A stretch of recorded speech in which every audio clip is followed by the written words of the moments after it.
Good morning. It's a beautiful day. I'm glad we're here. Just this morning, I found a quote that I wanted to use at the very beginning and keep that kind of in mind as I'm going through this. The trick is in what one emphasizes. We either make ourselves miserable or we make ourselves happy. The amount of work is the same. Carlos Castaneda. I think probably every preacher at one time or another has preached on the parable of the prodigal son. I went on the internet to scope out what others have said about this parable. The emphasis is usually on the younger son, who came of age. He went out and he squandered his inheritance and came home in shame to ask forgiveness from his father. There were some commentaries about the older brother who supposedly represented the hardness of the Pharisees. We don't ever see that he softened and also welcomed his younger brother home. Oddly enough, I didn't see any commentaries on the father, although I'm sure they exist somewhere. Of course, it was just a story. It was a parable. And Jesus used parables as a teaching tool to whomever he was speaking. The Pharisees were his audience this time, and he made it quite clear which of the three people in this parable represented them and their by-the-book hard-heartedness. It's a familiar story, and even now.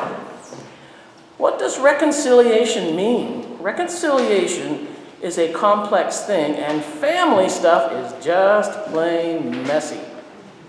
In this day and age, many families are so dysfunctional that reconciliation might be impossible. In fact, dysfunctional families seem to be so much more evident in our society that there are some sitcoms that almost glorify it or make it funny to the viewer. All in the Family, Roseanne, Last Man Standing come to mind, among many others. Dysfunction and friction among God's children seems to be timelessly ever present. Repentance, penitence, and reconciliation are difficult words to swallow. Unless we live as a hermit in a cave somewhere, this applies to every one of us. It isn't one-sided, nor are there even two sides to a story. There are always complex and multiple facets of life that bring us to the point of needing forgiveness and needing to get in harmony once again with those we love and care for. And it is harder still if reconciliation is necessary with someone we just don't like. And I do find it encouraging that today's mental health professionals also encourage the acts of reconciliation and forgiveness.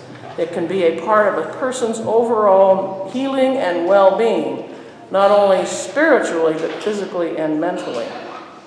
Now, I have a feeling the younger son and the older son didn't get along so well. Jesus did not say if they kissed and made up. I have been in a few situations in my life where I needed to understand that if I wanted to have a better relationship with someone I disliked a great deal. Furthermore, working on acting with more grace didn't always guarantee a successful outcome. And believe it or not, God even loves the people I don't like very much. When I worked at the VA Medical Center in Seattle, I had a coworker who just plain rubbed me the wrong way. She was, and probably still is, an engineer, and I'm sure a good one. She's a biomedical engineer, well-educated and well-spoken. I was the secretary and facilities management to the chief engineer, and my many tasks revolved around what he needed, with some other general tasks for the entire division. I also did weekly timesheets for most of the sections, which amounted to 196 people. A time-consuming job that required concentration and accuracy.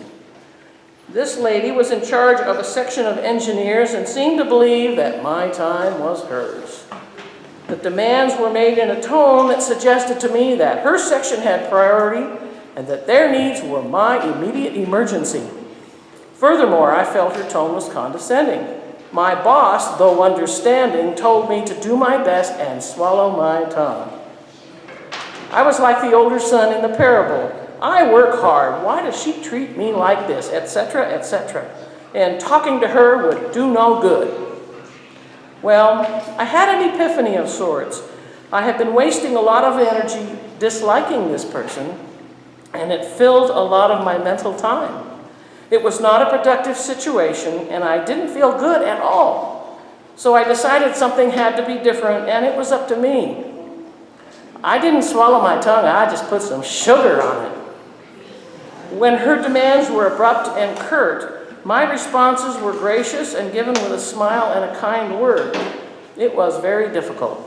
As I struggled to give grace where it was not returned, though, I felt a huge warm rush inside my whole body, and that told me I was on the right track. My heart was thumping as hard as it could have been if I had taken the stairs instead of the elevator to my office. My campaign of kindness went on for quite a while before I noticed it was beginning to have a marked effect. She began to ease her tone and talk more personally and in a friendlier manner. I learned that she was 32 and in charge of a section of older, white, male engineers who always did it this way. I learned that she had huge stresses because she supervised people who had to be on call 24/7 to repair medical equipment and were not always responsive and did not always treat her well when they did respond. Before I retired, we had a pretty good relationship, and I felt genuinely happy to help her out. What a difference that was. The message in The Prodigal Son is about forgiveness and reconciliation. These actions and the lessons learned from them are timeless, as God is timeless. Our social and societal issues may be different or more complex nowadays, but the message is the strength and the depth of God's love to any of God's children, no matter what the circumstances may be. Amen.